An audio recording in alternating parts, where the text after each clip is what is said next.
Hi good morning guys. നമ്മളിന്ന് നേരത്തെ ഇറങ്ങിയിട്ടുണ്ടേ. വേറെ ഒന്നുമില്ല, ഷെൻഫീറിനെ തൃപ്പൂണിത്തുറ റെയിൽവേ സ്റ്റേഷനിൽ ഡ്രോപ്പ് ചെയ്യാനുണ്ട്.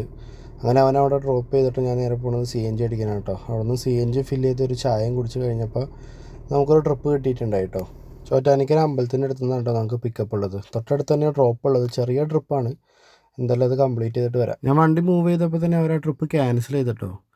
എന്നിട്ട് വീണ്ടും ആ ട്രിപ്പ് തന്നെ നമുക്ക് സെയിം തന്നെ വീണ്ടും വന്നിട്ടുണ്ടായി. ഞാനത് എടുത്ത് അങ്ങനെ ഫസ്റ്റ് ട്രിപ്പ് കംപ്ലീറ്റ് ചെയ്തിട്ടുണ്ട് കേട്ടോ. നമുക്കിതുവരെ മാച്ചിങ് ഒന്നും വന്നിട്ടില്ല. സമയം ഇപ്പോൾ 6:30 ആയിട്ടുണ്ട്. അങ്ങനെ നമ്മൾ വീണ്ടും ഇതേ കരിങ്ങാച്ചിറ തന്നെ എത്തിയിട്ടുണ്ട് കേട്ടോ. കുറേ നേരമായിട്ട് ട്രിപ്പൊന്നും അടിച്ചിട്ടില്ല. ഇന്ന് ചൊവ്വാഴ്ച ആയതുകൊണ്ട് തന്നെ പൊതുവേ ട്രിപ്പ് കുറവായിരിക്കും. എന്നാലും എന്തെങ്കിലുമൊക്കെ കിട്ടേണ്ടതാണ്. പക്ഷേ ഇതുവരെ നമുക്ക് കിട്ടിയിട്ടില്ല കേട്ടോ. ഒരു 5:45 ആയപ്പോഴാണ് ഇന്ന് വർക്ക് സ്റ്റാർട്ട് ചെയ്തത്. ഇപ്പോൾ സമയം 7:30 കഴിഞ്ഞ്. നമുക്കാകെ 2 ട്രിപ്പേ കിട്ടിയുള്ളൂ കേട്ടോ. അപ്പോൾ ഇതെന്തായാലും ട്രിപ്പില്ല. അപ്പോൾ വണ്ടി 30,000 സർവീസ് ആയിട്ടുണ്ട്. വണ്ടി അപ്പോൾ സർവീസിന് കൊടുക്കാമെന്ന് വിചാരിച്ച്. എടപ്പള്ളി സായി സർവീസിലാണ് കൊടുക്കുന്നത്. അങ്ങനെ വണ്ടി സർവീസ് ചെയ്തിട്ട് ഞാൻ വീട്ടിലോട്ട് പോകണേ കേട്ടോ. എന്തായാലും നമുക്ക് പോകാനുള്ള ബസ്സും വന്നിട്ടുണ്ടേ. നമുക്ക് വണ്ടി കിട്ടിയിട്ടോ. വണ്ടിയെല്ലാം അടിപൊളിയായിട്ടുണ്ട്. നമുക്ക് നല്ല മാറ്റമുണ്ട് വണ്ടി ഓടിച്ചിട്ട്. ഒരു 7,900 ബില്ല് വരെ ഇട്ട് തന്നിട്ടുണ്ട്. 5,200 നോർമൽ സർവീസിൻ്റെ ബില്ലാണ്. പിന്നെ എന്തോ 2 ബ്രേക്ക് പാഡിൻ്റെ അവിടെ എന്തോ ഒരു പ്രശ്നം ഉണ്ടായിരുന്നു. ഒരു ഡസ്റ്റ് ബൂട്ടോ അങ്ങനെ എന്തോ ഒരു സാധനം, അത് മാറ്റിയിട്ടുണ്ട്. അതിന് 600 രൂപയായി. Multi valve gas tank cleaning. ആ ടാങ്ക് എന്തോ കരി പിടിച്ചോ എന്താ കിടപ്പുണ്ടായെന്ന് പറഞ്ഞു. അതഴിച്ച് ക്ലീൻ ചെയ്തിട്ടുണ്ട്.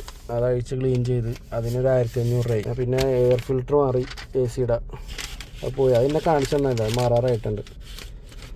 അങ്ങനെ എല്ലാം കൂടി ചെയ്ത് എല്ലാം കൂടി ടാക്സ് എല്ലാം കൂടി വന്നപ്പോഴത്തേക്കും 7,900 ആയിട്ടോ. എൻ്റെ കൂടെ വണ്ടി എടുക്കാൻ വേണ്ടിയിട്ട് അവളും ഉമ്മച്ചും കൂടി വന്നിട്ടുണ്ടായിട്ടോ. അവർക്ക് എന്തോ പരാഗിൽ നിന്ന് ചുരിദാറിൻ്റെ ലൈനിങ് ഒക്കെ മേടിക്കാനുണ്ടായി. പിന്നെ അവൾക്ക് എന്തോ ഒരു ചുരിദാർ മേടിച്ച് കൊടുക്കാമെന്ന് ഉമ്മച്ച് പറഞ്ഞിട്ടുണ്ടായി. അപ്പോൾ അതിനുവേണ്ടി ജയലക്ഷ്മിയിലും പോകണം. അപ്പോൾ ജയലക്ഷ്മിയിൽ ഇപ്പോൾ ചുരിദാറൊക്കെ നോക്കിക്കൊണ്ടിരിക്കണം കേട്ടോ. അതെല്ലാം കഴിഞ്ഞ് നമ്മളിപ്പോൾ വീട്ടിലോട്ട് പോയിക്കൊണ്ടിരിക്കുകയാണേ. അവൾ ചേരിപ്പാഞ്ഞ് പോകുന്നുണ്ട്. പറഞ്ഞാൽ അവൾ വിശ്വസിക്കില്ല. നീ ഇത്ര സ്പീഡിലാണ് പോകണമെന്ന് പറഞ്ഞാൽ അവൾ സമ്മതിക്കില്ല കേട്ടോ. പക്ഷെ അവൾ ശ്രദ്ധിച്ചേ പോവുള്ളൂ. ഇപ്പോൾ ഉള്ളത് ഉമ്മച്ചിയും വാപ്പിച്ചും കേട്ടോ. വാപ്പിച്ചും കണക്കാണ്, നല്ല സ്പീഡിലൊക്കെ തന്നെയാണ് വണ്ടി ഓടിക്കണത്. പറഞ്ഞാൽ സമ്മതിക്കില്ല. പക്ഷേ ആൾ ശ്രദ്ധിച്ചേ പോകുള്ളൂ കേട്ടോ. കുഴപ്പമൊന്നുമില്ല. അങ്ങനെ ഇപ്പോൾ വീട്ടിലെത്തിയിട്ടുണ്ട് കേട്ടോ. നമ്മുടെ വണ്ടിയുടെ കാവൽക്കാരാണ് കേട്ടോ ഇവർ. ഒരാൾ ഇതും പിന്നെ ഒരാളതേ അപ്പുറത്ത് അവിടെ ഇരിപ്പുണ്ട്. ഇവർ രണ്ടുപേരാണ് നമ്മുടെ വണ്ടിക്ക് കാവലിരിക്കണത്. അപ്പോൾ ഇന്നത്തെ വിശേഷങ്ങൾ ഇത്രേ ഉള്ളൂ. ബാക്കി അടുത്ത വീഡിയോയിൽ കാണാം കേട്ടോ.